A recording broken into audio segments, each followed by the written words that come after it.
Hey everybody, Cobra here. It's time to get frosty.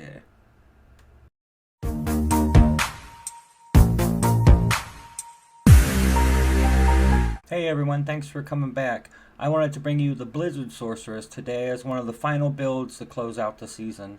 This is a build that a lot of people are getting wrong and struggling with, and I think they put it on a back shelf because of that, so I wanted to go over a couple things and what makes it work. It does defy all the other rules that we went over and that what we look for. So to get into it, the Blizzard and the Deep Freeze skill are the most important skills. Those are the skills that actually do your damage. The attack power that we went over before, that does not define this character as it does other characters. But the Blizzard and the Deep Freeze skill does, so the highest level you really want to put on. And you have to look for the upgraded tiers of that also. I'll give you a quick example here. Deep Freeze. Deep Freeze.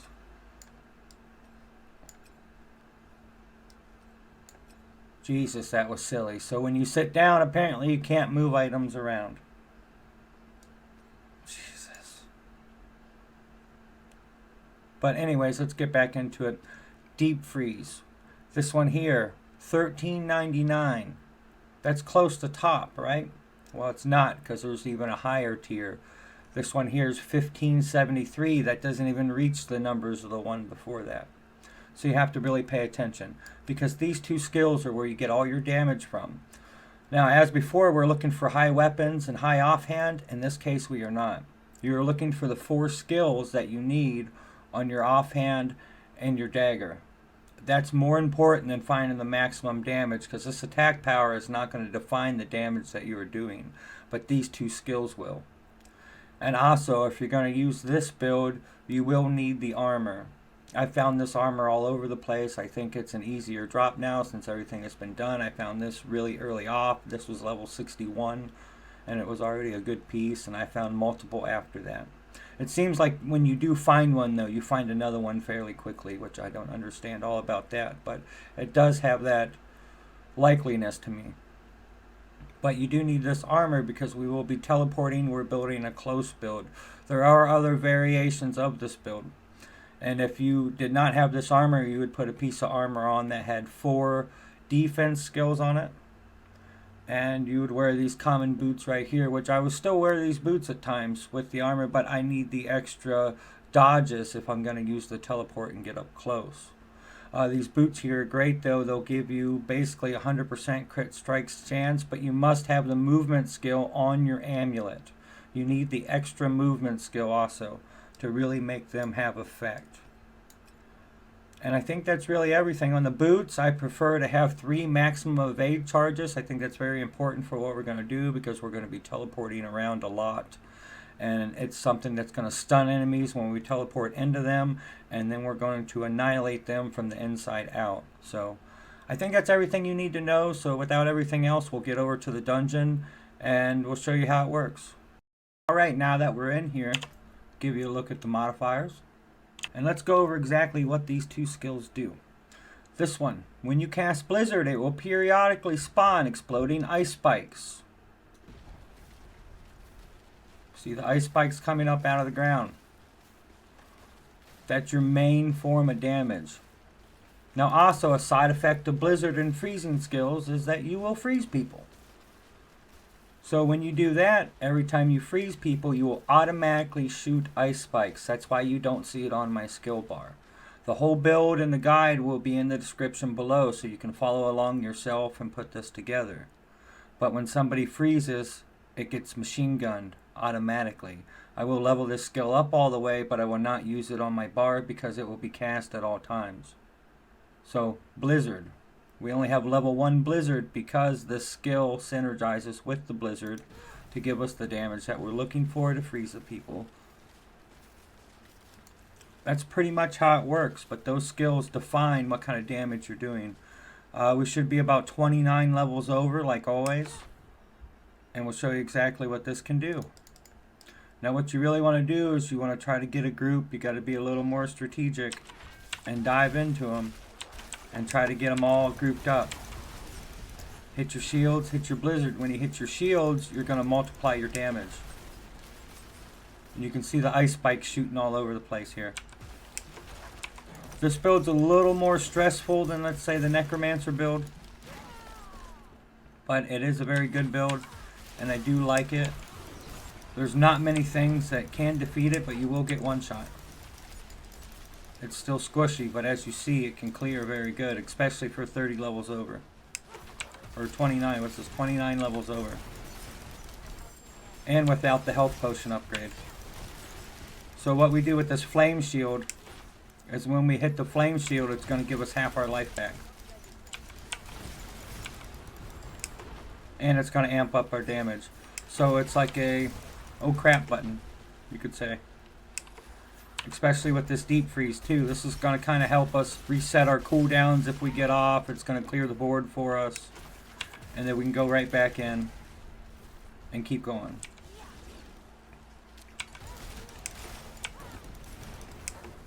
Now the whole point is just to get everybody frozen. And as you see, you're shooting automatically. The Frost Nova is automatically frozen for everybody. So that's something to really think about when you want to use it. A lot of people don't use the Frost Nova, but I think it's a necessity.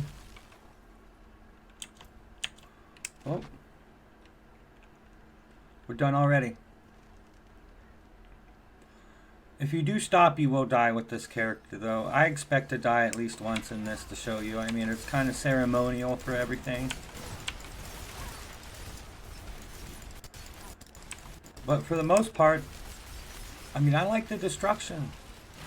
I like taking up the whole map with destruction. I really wish the Druid was upgraded because he uses attacks like that, and I just feel they're a little lackluster compared to all the other characters. And honestly, that's one of my favorite characters. Come into a boss, pop your Nova, and just spread the blizzard wherever you can. Oh, got enough dodges to get out of there and dodge. After they're frozen one time, they're a lot more resistant to it, so you have to be careful with that. Of course, the Deadly Expo. Let's get together for a nerf for the Expo. I will have to say that. That's the one thing that's not good. Oh, need to reset. Ah! And just spread the blizzard. Now, what you really should do, that I'm probably not showing you, I like that one, is that you should hit the blizzard first. So while they're frozen, they're getting the blizzard on top of them, the machine gun, and the ice spikes. Oh, hit that flame shield.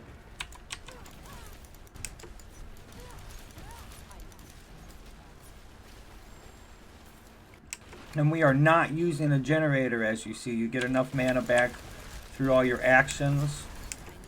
And every time you use a skill, you're getting mana back. And I have the core skill of that on. So mana is not an issue with this character. And that's the first thing you really have to get together with any character, is you have to get your resources under control. Because if you're not shooting, you're not doing damage. I don't care how much damage any shot does.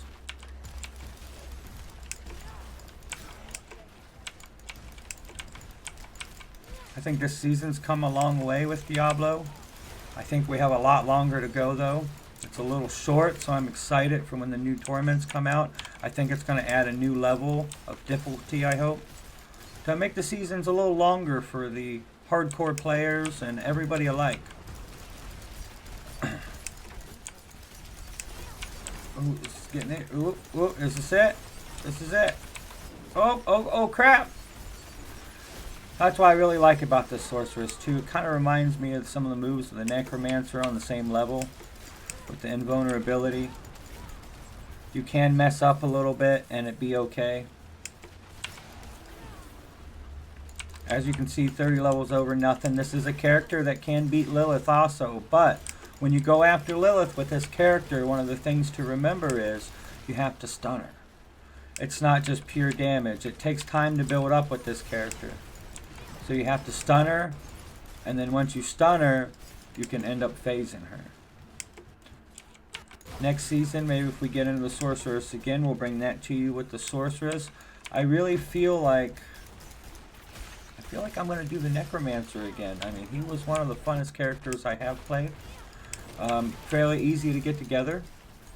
And until I see some more updates or news about it, which I'll bring you guys as fast as possible, I think I'm going to stick with the Necromancer to start out.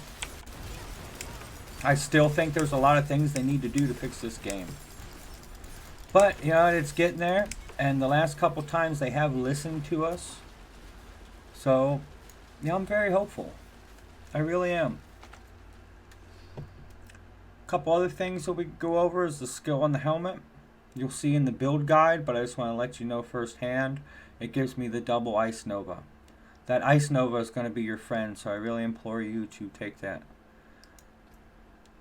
Other than that, the boots I'd put Ice Nova on also. Our skills are well over 10 on a lot of them. And that's about it. I hope you guys enjoyed. We'll have a couple more news about Diablo as it comes out, but I'm going to wait till next season to really get into any more builds. And you guys have a great day. Thanks for everything. Hey! Thanks for sticking around. It means a lot. Here's another video. Don't forget to hit that like, ring that bell, comment, and subscribe. Thanks for watching, and be safe out there. Hey, I got something to say. I'm just so sick of hearing everyone complain. I know it's tough and I know there's pain, but hitting bottom is the only way to change.